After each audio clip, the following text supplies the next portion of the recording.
Jeg kan 100% fortælle om Rock Risotto.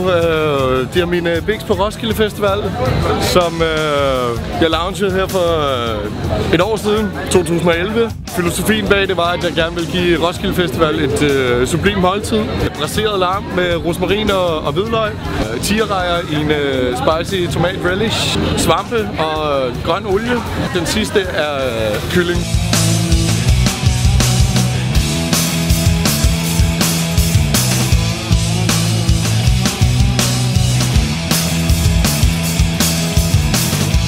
Det er skønt. Fantastisk. Dejlig arbejdsmoral. Ja, gode kolleger, god chef. På en skala fra 1 til 10, så ligger den lige under Gringo. Men overalt andet, så det er den 9. Den er god. Vil I prøve at smage den først og lige se om... Ja.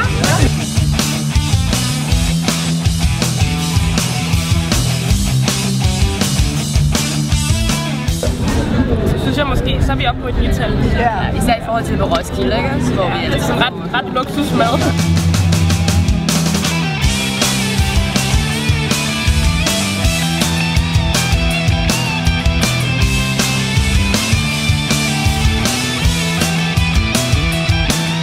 Rocking Risotto rocks!